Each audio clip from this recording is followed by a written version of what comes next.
আরাম হলো? খুব ভালো লাগছে। ভালো হতো যদি রোজ এরকম করতে পারতাম।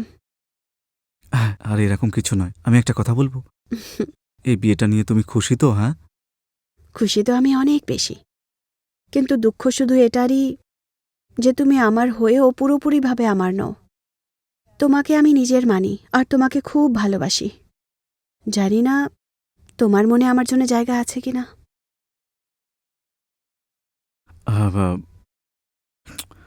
কুসুম, আমার মনেও তোমার জন্যে ঠিক ততটাই জায়গা যতটা তোমার দিদি মালার জন্যে আছে। সত্যি বলতে, প্রথম দিন থেকেই তুমি আমাকে যা করেছো না, ব্যাস, আমি এতটাই ব্যস্ত ছিলাম তাই তোমাকে এসব বলতে পারিনি কখনো। কিন্তু আজকে লুকোতেও পাচ্ছি না যে আমি তোমাকে কতটা ভালোবাসি।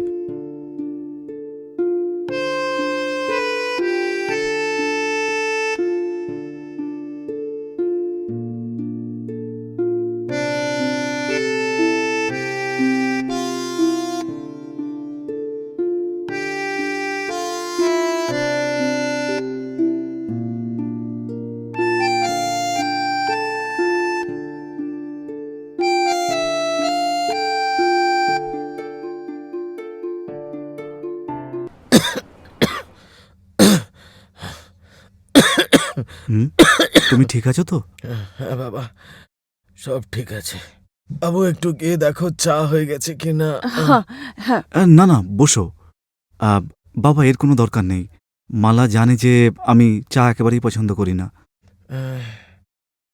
বাবা, জানি না মালা তোমাকে বলেছে কিনা, কিন্তু মালা আর আমরা একে অপরকে খুব ভালোবাসি আর আমরা বিয়েও করতে চাই। ব্যাস, শুধু তোমার আশীর্বাদ চাই। অমর, আমি বাবাকে কিছুদিন আগে এসব বলেছি। আচ্ছা, তাই নাকি? এ তো খুবই ভালো কথা। বাবু, আমি জানি মালাকে তুমি পছন্দ করো আর মালা তোমাকে পছন্দ করে। এই বিয়েটাতে তো আমরা রাজি, কিন্তু আমাদের একটা শর্ত আছে। শর্ত? কি ধরনের শর্ত বাবা? আরে কুসুম বাবু, একটু এদিকে এসো তুমি।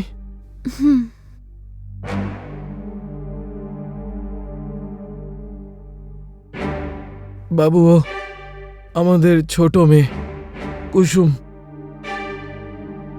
বাবু, আমি বুঝতে পারছি না যে আমি এই কথাটা তোমার কাছে কি করে বলবো। কিন্তু আপনি যতক্ষণ না বলবেন আমি কি করে বুঝতে পারবো? আমিও আপনার ছেলের মতোই, তাই আপনি নির্দ্বিধায় বলতে পারেন। আসলে বাবু, আমাদের কাছে বিয়ে করানোর জন্য তো টাকা নেই। এটা ভগবানের ইচ্ছা ছিল যে তুমি একে পেয়ে গেছো আর তুমি কোনো রকম পণও নিতে চাও না। আর আমি বলবো যে আজকের এই সমাজে এরকম মানুষ কোথায় পাওয়া যায়। বাবা, আপনি কেন চিন্তা করছেন? কুসুমের জন্য নিশ্চয়ই কোনো ভালো ছেলে পাওয়া যাবে। চিন্তা কেন করব না বাবু, আমাদের দুজনের শরীর খুব খারাপ থাকে। জানি না ভগবানের কবে ডাক চলে আসবে আমাদের জন্য, আর আমাদের কাছে কত সময়। আমি চাই যে ভগবানের কাছে ডাক আসার আগে আমার দুই মেয়ের বিয়ে করিয়ে যাব, আর আমি চাই আমার দুই মেয়ের বিয়ে একই ঘরে করিয়ে দিই। বাবা, আপনি হয়তো ঠিকই বলছেন, কিন্তু এটা কি করে সম্ভব? হ্যাঁ, আমার ভাই আছে, কিন্তু আমি তো বলতে পারি না তুই আমার ইচ্ছে মতো চল। আমি তোমার ভাইয়ের জন্য তোমাকে প্রেশার দিতে চাই না, কিন্তু তুমি আমাকে এই সমস্যা থেকে বাইরে বের করতে পারো। বাবা, আমি তো কিছু বুঝতে পারছি না। আপনি আপনার দুটো মেয়েকেই একই বাড়িতে কেন বিয়ে দিতে চাইছেন? আসলে বাবু, আমি চাই তুমি আমার দুই মেয়ের বিয়ে একই সাথে করে নাও, আর আমি চাই ওরা তোমার সাথে থাকুক।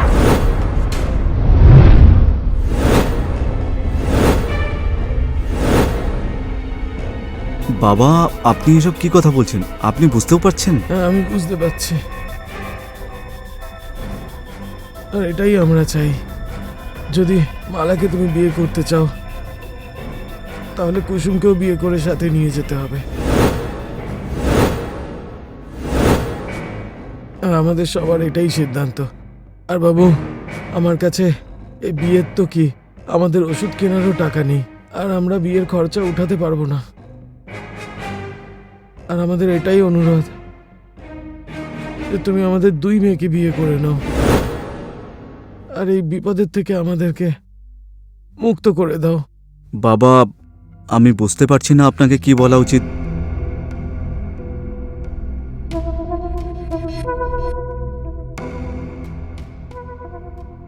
কিন্তু মালার কোনো সমস্যা হবে না তো? অমর, আমার কোনো সমস্যাই নেই, আর কুসুমেরও সমস্যা নেই। না, দেখুন বাবা, আমি মালাকে এতটা ভালোবাসি, ওর জন্য সবকিছু করতে পারি। আমি দুজনকেই বিয়ে করতে রাজি।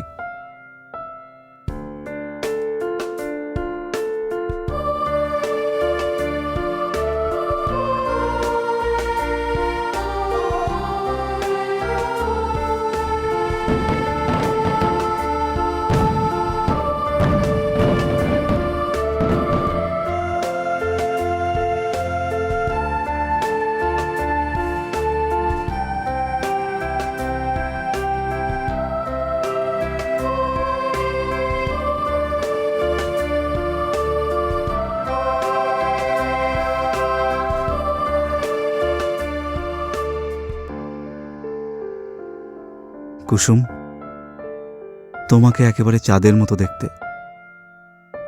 আমার ভাগ্যটা সত্যিই ভালো, তুমি এই বাড়ির সদস্য হয়েছ।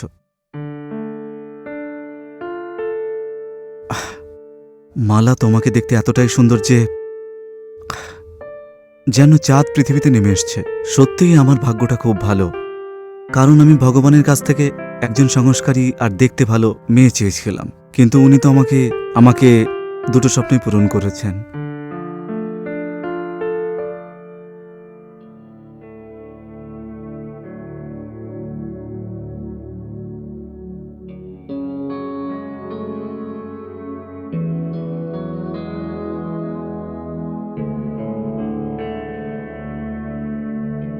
তোমার দুধের গ্লাস টেবিলে আছে।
আরে 8টা বেজে গেছে। মালা, মালা ওঠো, 8টা বেজে গেছে। বিয়ের পরের দিন সকালে কে অফিসে যায় অমর? মালা, অফিসে যেতেই হবে আমাকে। না, তুমি সকাল 4টে অবধি জাগিয়ে রেখেছিলে, আর এখন সকাল সকাল অফিসে যেতে হবে। আমাকে আরেকটু ঘুমোতে দাও। মালা প্লিজ ওঠো না, আমার লেট হয়ে যাবে। আজকে বাইরে থেকে খেয়ে নিও না, বন্ধুদেরকেও এই বাহানায় পাঠিয়ে দিয়ে দিও। আমাকে ঘুমোতে দাও। মালা, চলো, তোমার জন্য জলখাবার বানিয়েছি। তুমি তাড়াতাড়ি উঠে ফ্রেশ হয়ে যাও আর জলখাবার খেয়ে নাও। থ্যাংক ইউ কুসুম, আমি এক্ষুনি রেডি হচ্ছি।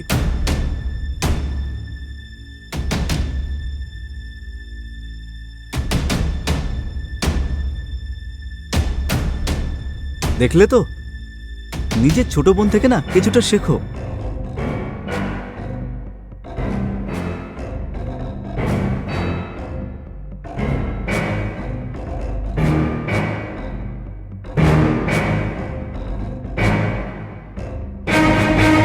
দিদি, তুমিও ফ্রেশ হয়ে যাও, তুমিও খাবার খেয়ে নাও। কুসুম, তুই বাড়িতে তো কখনো এরকম খাবার বানাতিস না, হঠাৎ কি হয়ে গেল? কোনো ব্যাপার না না দিদি, তাড়াতাড়ি ঘুম ভেঙে গেল তাই বানিয়ে দিলাম। আর তোমাদের ঘুমও খারাপ করতে চাইছিলাম না। এখন দেখ না, তোর জন্য আমাকে কিরকম ভাবে কথা শুনিয়ে গেল। কে জানে কি ভাবছে ও আমার ব্যাপারে। কিচ্ছু ভাবছে না দিদি, তুমি বেশি ভাবনা চিন্তা করছো। আর এমনিতেও অমরের ওপরে তোমারই বেশি অধিকার, আমি তো শুধু দায়িত্ব মাত্র। আচ্ছা ঠিক আছে, আমাকে এতটা ইমোশনাল করিস না, আমি ফ্রেশ হয়ে আসছি।